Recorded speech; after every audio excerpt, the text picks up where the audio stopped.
Hello everyone, welcome back to this channel.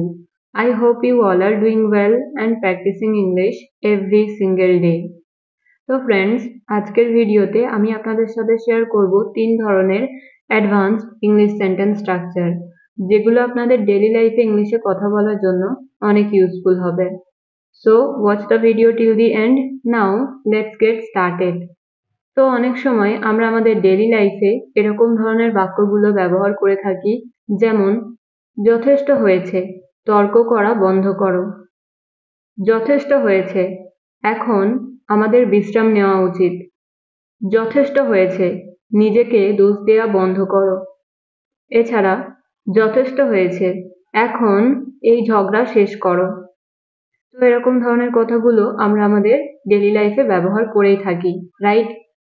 তো এই প্রতিটা বাক্যে যে কথাটা কমন রয়েছে সেটা হলো যথেষ্ট হয়েছে। যথেষ্ট হয়েছে। তো সেন্টেন্সে যদি আমরা এই যথেষ্ট হয়েছে কথাটা বলি, তাহলে আমাদের ইংলিশে যে ফ্রেজটার ব্যবহার করতে হবে সেটা হলো ইটস এনাফ। ইটস এনাফ অর্থাৎ যথেষ্ট হয়েছে। তো এই টাইপের বাক্যগুলোকে ইংলিশে বলতে হলে কমপ্লিট সেন্টেন্স স্ট্রাকচার হবে। ফার্স্টে বলতে হবে ইটস এনাফ, তারপরে বলতে হবে নাও, এবং শেষে বলতে হবে সেন্টেন্স। তো এটা হলো সেন্টেন্স স্ট্রাকচার। তো এবার আমরা দেখব এই স্ট্রাকচারটার ব্যবহার করে কিভাবে এই বাক্যগুলোকে বাংলা থেকে ইংলিশে বলতে হবে। ওকে, সো ফার্স্ট এক্সাম্পল হলো যথেষ্ট হয়েছে, তর্ক করা বন্ধ করো। যথেষ্ট হয়েছে, তর্ক করা বন্ধ করো। তো এই বাক্যটা ইংলিশে হবে it's enough now, stop arguing. It's enough now, stop arguing. পরের এক্সাম্পল, যথেষ্ট হয়েছে, নিজেকে দোষ দেওয়া বন্ধ করো। It's enough now, stop blaming yourself. It's enough now, stop blaming yourself. পরের এক্সাম্পল, যথেষ্ট হয়েছে, এখন আমাদের বিশ্রাম নেওয়া উচিত। It's enough now, we should rest. It's enough now, we should rest. যথেষ্ট হয়েছে, এখন এই ঝগড়া শেষ করো। It's enough now, let's and this fight. It's enough now, let's and this fight. অর্থাৎ যথেষ্ট হয়েছে, এখন এই ঝগড়া শেষ করো, বা এই ঝগড়া শেষ করা যাক। ওকে, ওয়ান মোর এক্সাম্পল, যথেষ্ট হয়েছে, আমি এ নিয়ে আর কথা বলতে চাই না। It's enough now, I don't want to talk about it. It's enough. Now I don't want to talk about it.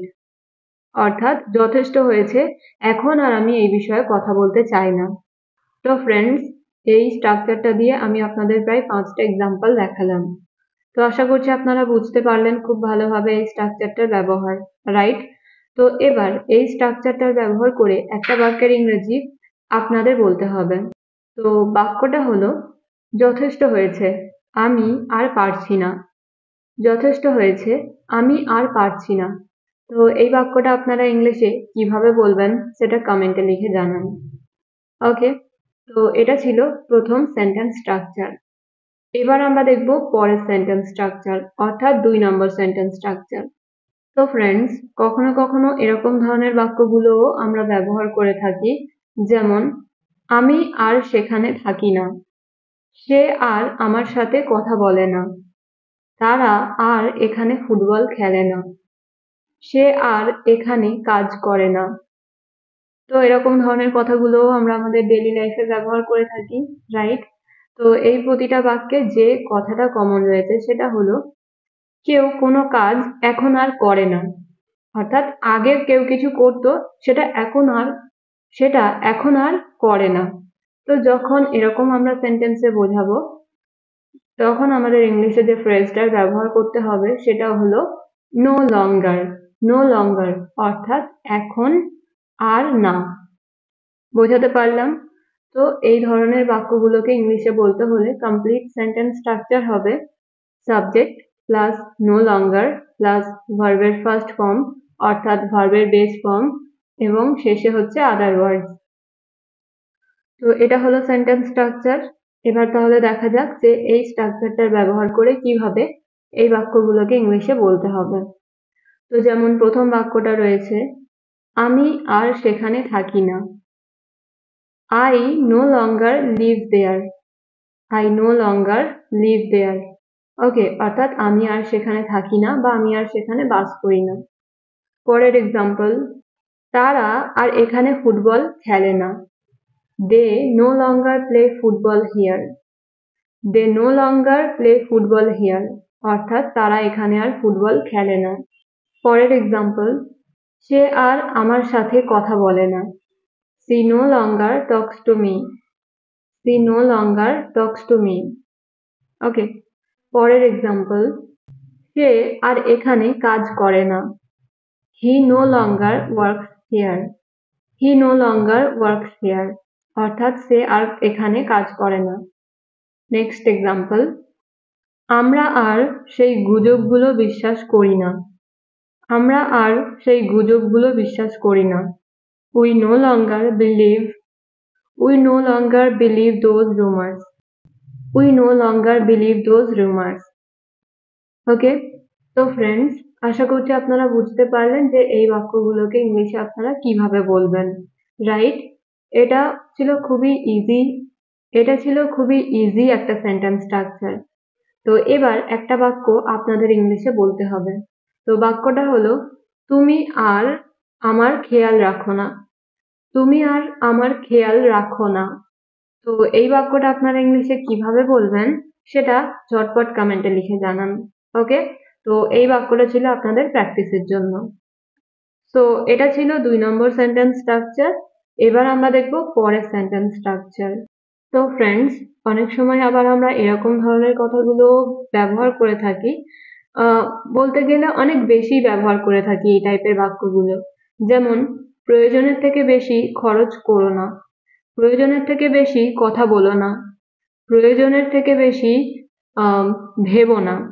প্রয়োজনের থেকে বেশি কাজ করো না, রাইট? এরকম ধরনের কথা তো আমাদের প্রতিদিন অর্থাৎ দৈনন্দিন জীবনে ব্যবহার করতেই হয়। তো এই প্রতিটা বাক্যে যে কথাটা কমন রয়েছে সেটা আপনারা বুঝতেই পারছেন। সো কমন কথাটা হলো প্রয়োজনের থেকে বেশি। কোনো কিছু প্রয়োজনের থেকে বেশি না করতে বলা হচ্ছে, রাইট? সো এই যে প্রয়োজনের থেকে বেশি, এই কথাটা যদি আমরা সেন্টেন্সে বলি তাহলে আমাদের ইংলিশে যে ফ্রেজটার ব্যবহার করতে হবে সেটা হলো মোর দ্যান নেসেসারি। মোর দ্যান নেসেসারি অর্থাৎ প্রয়োজনের থেকে বেশি। তো তাহলে এই ধরনের বাক্যগুলোকে বলতে হলে কমপ্লিট সেন্টেন্স স্ট্রাকচার হবে, ফার্স্টে বলতে হবে ডোন্ট, তারপরে বলতে হবে ভার্বের ফার্স্ট ফর্ম এবং শেষে বলতে হবে মোর দ্যান নেসেসারি। ওকে, তো এটা ছিল সেন্টেন্স স্ট্রাকচার। এবার এই স্ট্রাকচারের ব্যবহার করে আমরা দেখব এই বাক্যগুলোকে ইংলিশে কিভাবে বলতে হবে। তো প্রথম এক্সাম্পলটা হলো, প্রয়োজনের থেকে বেশি খরচ করো না। Don't spend more than necessary. Don't spend more than necessary. পরের এক্সাম্পল, প্রয়োজনের থেকে বেশি ভেবো না। Don't think more than necessary. Don't think more than necessary. Next example, প্রয়োজনের থেকে বেশি কথা বলো না। Don't talk more than necessary.